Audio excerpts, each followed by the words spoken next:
দিনটা ছিল জামাই ষষ্ঠীর দিন। তো সেদিনকে যথারীতি মনটা খারাপ ছিল, যেহেতু বাড়ির থেকে দূরে থাকি, তাই বরের জন্য স্পেশালি মন খারাপ করছিল। তো মন খারাপ করে বাড়িতে বসে না থেকে হঠাৎ করেই প্ল্যান করলাম কিছু আইটেম করি। তো যেই ভাবা সেই কাজ মাথায় এলো, বাড়িতে যেটুকু ছিল সেটুকু দিয়েই সমস্তটা করলাম।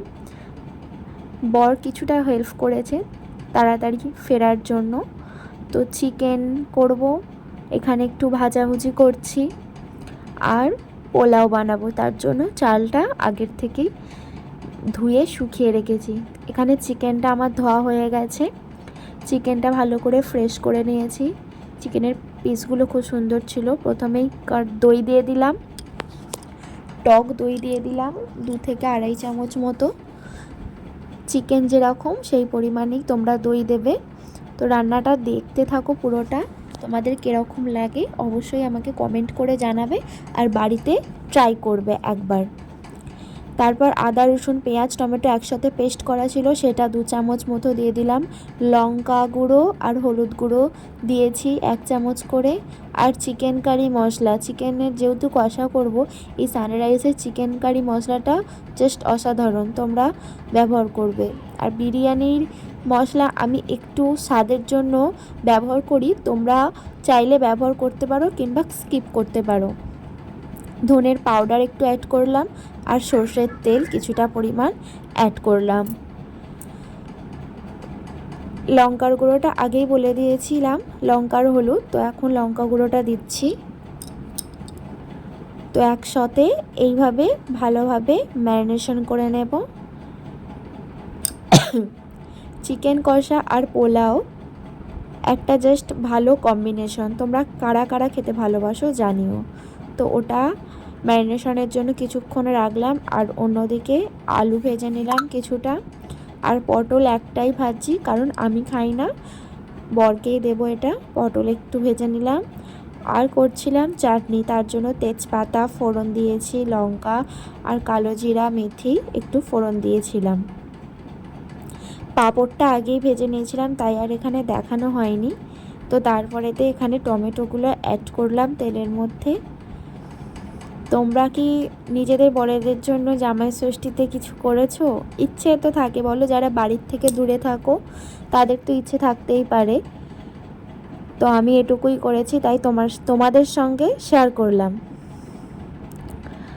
তো নাড়ানাড়ি করছি, নাড়ানাড়ি করার পর একটু তাড়াতাড়ি হওয়ার জন্য একটু হলুদ অ্যাড করলাম, আর নুন অ্যাড করলাম। তো এই জিনিসটা করার পরে না আমার বর খুব খুশি হয়েছে, যেহেতু বাড়ি থেকে দূরে আছি। আর কড়াইটার জন্য প্লিজ কিছু তোমরা মনে করো না, কড়াইটা এমনই হয়ে গেছে। তো চাটনি এদিকে হতে থাক, অন্যদিকে তো আমি এই যে চালটা যেখানে শুকনা করতে দিয়েছিলাম তার মধ্যে একটু ঘি, অল্প নুন, হলুদ, গরম মশলা, চিনি ভালো করে মিশিয়ে নিলাম চালটার সাথে।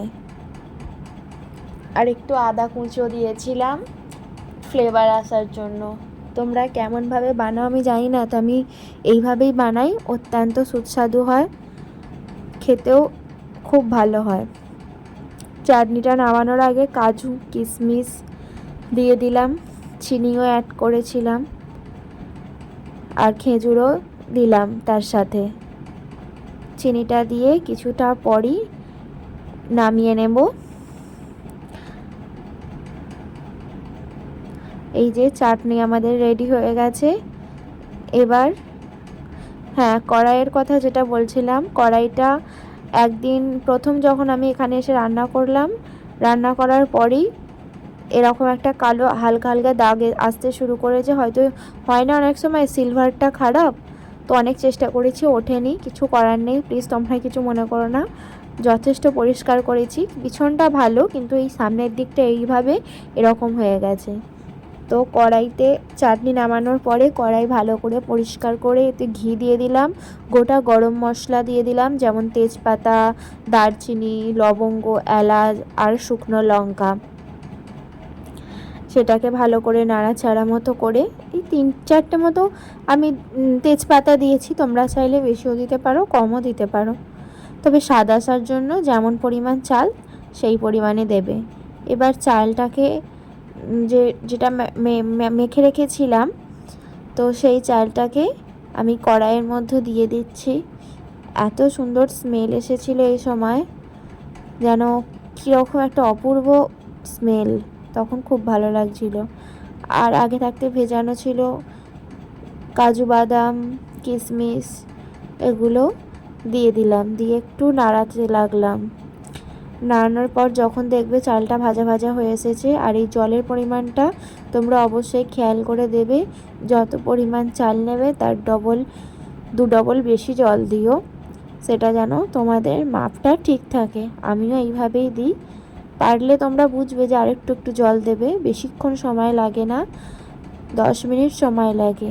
দেখবে যে এটা হয়ে এসেছে, জলটা প্রায় মানে একদম গায়ে গায়ে লেগে এসেছে। সেই সময় একটু চিনি গুঁড়ানো দিয়ে দিলাম আর কাঁচা লঙ্কা দিয়ে দিয়েছিলাম, দুটো একটা যা পারো, একটা হালকা স্মেল আসার জন্য লঙ্কাটা দেয়া। তো তারপরে আমি এখানে নামিয়ে নিয়েছিলাম, হালকা শুকনো করতেই হয়ে যাবে পোলাও রেডি। একদম সুন্দর সুস্বাদু ঝরঝরে বাসন্তী পোলাও।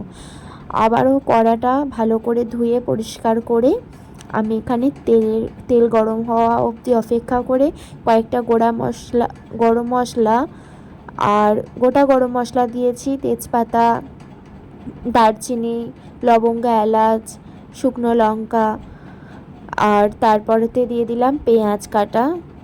তো এখানে করবো আমি হচ্ছে কষা মাংস, আর পেঁয়াজ দিলাম, ক্যাপসিকাম ছিল একটু, ক্যাপসিকামও দিলাম।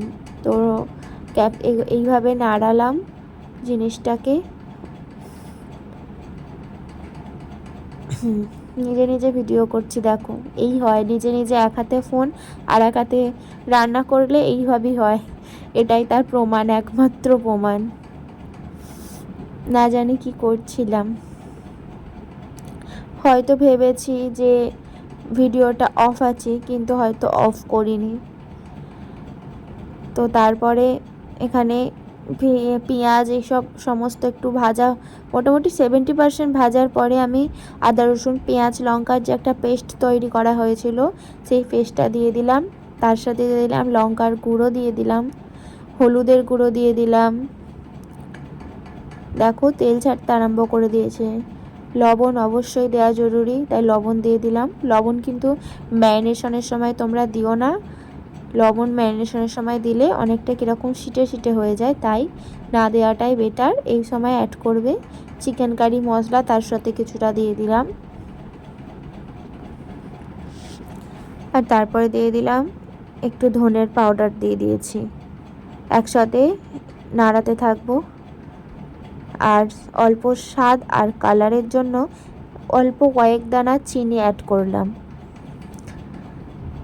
এইভাবে নাড়াতে থাকবো। দেখো কিছুক্ষণ তেল ঝরে যাওয়ার পরে এই ম্যারিনেশন করে রাখা আগের থেকে মাংসটা দিয়ে দেব কড়াইতে, দিয়ে দিলাম হাই ফ্লেমে দিয়ে দিলাম, যেহেতু কষাবো। আগেতে লো ফ্লেমে রেখেছিলাম। আমার খুব ভালো লাগে এই চিকেন কষাটা খেতে, আর আমার বর বলে কি না তোমার হাতে এই চিকেন কষাটা আমার খেতে খুব খুব বেশি ভালো লাগে। তারপর ঢাকা দিয়ে দিয়ে দিয়ে ভালো রকমভাবে কষিয়ে নিয়েছি। দেখো একটুও কিন্তু আমি জল অ্যাড করিনি, দেখো কতটা পরিমাণে জল বেরিয়েছে, যেহেতু টক দই দেওয়া আছে, আগের থাকতে দেওয়া ছিল। তো আমাদের চিকেন কষাও রেডি, আর আমি এখানে থালিটা সাজিয়েও নিয়েছি। দেখো কীরকমভাবে সুন্দরভাবে সাজিয়ে নিয়েছি। বরকে যত্ন করে খাওয়াতে কার না ভালো লাগে, আর স্পেশালি যদি একটা ভালো দিন হয় তার জন্য। আর হ্যাঁ, বর আমার বলছিল কষা মাংসতে একটু রুটি হলে মন্দ হয় না, তার জন্য ওকে 5 মিনিটে রুটিও করে দিয়েছি। এই হলো তার পুরো ভিডিও। আর তোমরা বলো কেমন লাগছে। হ্যাঁ, আর তার সাথে গিফটটাও দিতে ভুলিনি কিন্তু। তোমরা জানিও তোমাদের জামাই ষষ্ঠী কেমন কাটিয়েছো এখনের অবধি। টাটা।